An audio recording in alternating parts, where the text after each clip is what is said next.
with great pleasure and honor to discuss with you about mass spectrometry. I'm happy also to give you this lecture in the Garden of Biomedical Center of Uppsala University about mass spectrometry.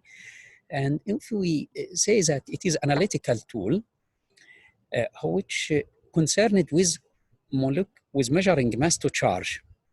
Therefore, we get information about molecular weight, molecular formula, but this is in case that you run high resolution mass spectrometry. It is also give clear information about isotopics. We could use MSMS for detection, of course, of protein analysis. What is the principle of electron impact mass spectrometry? Let us say that this is a molecule and it is heated by a high energy electron. Then you get the molecular ion peak. That's why you get it as positive with odd electron, like this figure. So the molecular ion possesses between poles of a magnet and is deflected by magnetic field. So the atom of deflection depending on mass to charge. Therefore, the molecular ion dissociates to cation and radical. What about information we got? For example, if we have a mixture of ions of different masses, then we give the charge and the unit, we call it M/Z. Usually it is italic, of course. And the intensity of the peak, this, as you can see, is proportional to percentage of each mass in the mixture.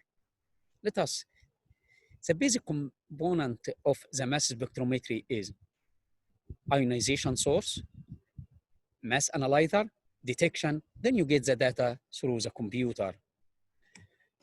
Let us see the spectrum and how we interpret the spectra. This is very important, even if we have modern technique of LC-MS, which we will discuss in the next lecture. So the first peak on the right-hand side is the molecular ion peak, which means it is a reflection of total molecular weight of the structure. And the next peaks to the left-hand sides is the fragmentation, which means that when you break the compound, then you get fragments. What about the high intensity peak? Of course, this is a relative abundance on this side. And on this side, it is M/Z, which is the mass. So when the relative abundance is the highest, it means this is the base peak. And it can be the molecular ion peak, or it can be one of its fragments, which means about the stability of this fragment. What about ionization methods? The most famous for low molecular weight compound is electron ionization and chemical ionization. And this is for higher molecular weight compounds. What about high resolution mass spectrometry? And why we need this high resolution mass spectrometry? Yes, it is very needed, especially when you have complicated structure and also in case that you would like to compare the data with non-complicated structures. It is also necessary to have high resolution mass spectrometry. Let us take this example. Normal mass for this structure is 60, while the accurate mass or high resolution mass, then you can see 4 or 5 decimal after the molecular weight of the compound. What about isotopes? I will give you example about halogen, chlor and brom, for example. This is very easily detected by mass spectrometry, which you cannot confirm, of course, by NMR. So the only way to confirm it is mass spectrometry and elemental analysis. If you see the spectra, then to the right-hand side, the M/Z means the mass of the compound. You could see you have 64 and 66. It means that the difference is 2. Then, additionally, you will see the relative abundance is 3 relative abundance to 1. Immediately, you will say that you have chlorine. So very easy to detect. Let us say to bromine. Bromine is the same. You will see the mass M/Z, the difference is 2, right? And the intensity here is 1 to 1. then immediately you say that you have bromine. What about the peaks to the left-hand side is the fragmentation, which we are going to discuss now. If you have, so this is general in fragmentation pathways.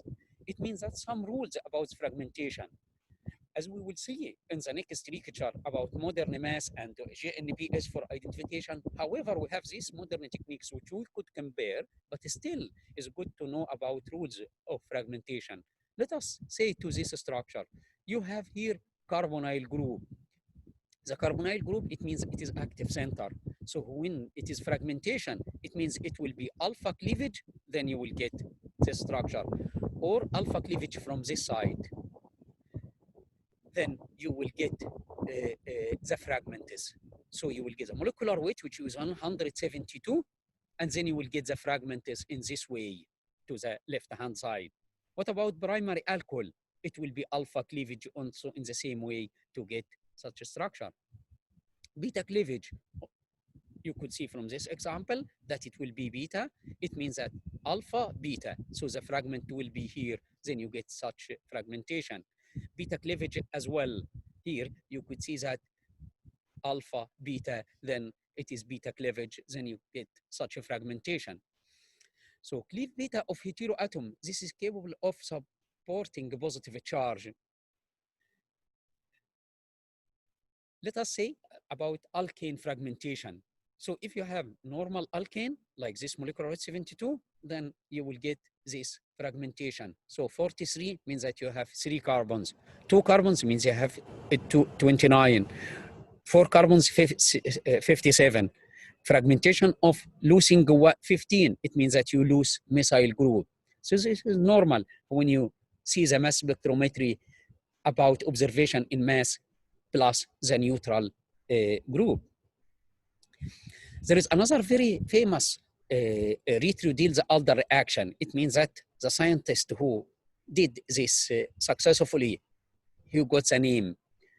And this is, you could see that the benzene ring, it will be give these 2 fragments according to Ritru-Diels-Alder, or according to McLafferty rearrangement by this arrow. You can follow it and you can practice when you have heteroatoms like carbon, nitrogen, oxygen.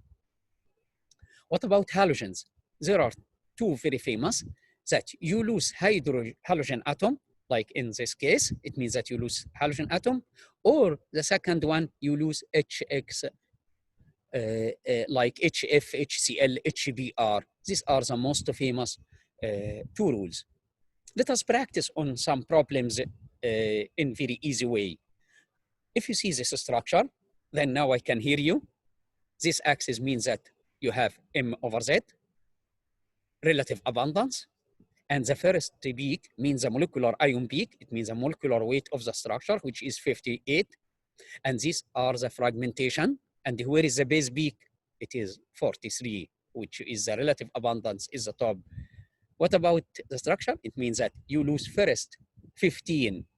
That's why you get 43. Then you lose CH2, then you lose the other CH2. So very simple. Let us take this example again, the same way. What about, what do you expect of the fragmentation? First methyl group, second is other methyl group. If you take this alcoholic example, then you would lose first this alpha cleavage and so on. What about if you have carbonyl group? I can hear you. It will be alpha cleavage or beta cleavage, right? Then you follow it. What about if you have para-methoxybenzoic acid? Again, you lose first hydroxyl group, which means that minus 17. So the group you lose, it means that you subtract. So that's why you better have calculator all the time. So you lose 17, then you started to think, how I lose this 17? It means that I lost hydroxy group. Furthermore, you lost 28, then what is the remaining? Then you subtract it, etc. Again here, now I could hear you. You have here halogen. It means that you will have the intensity peak, which I told you before, 1, 2, 3, and the fragment is, as you can see, right? And since you have 2 halogens, then you can see this. So the application of mass spectrometry, why do we need mass spectrometry? In pharmaceutical analysis, it is very important for bioavailability studies, drug metabolomic studies, metabolism, characterization of protein drugs, drug degradation products analysis, screening of drug candidates, identifying drug targets.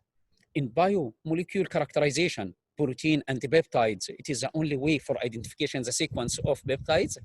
We will show such examples. In environmental analysis even, it is very good to see about peptides and food chemistry and so on.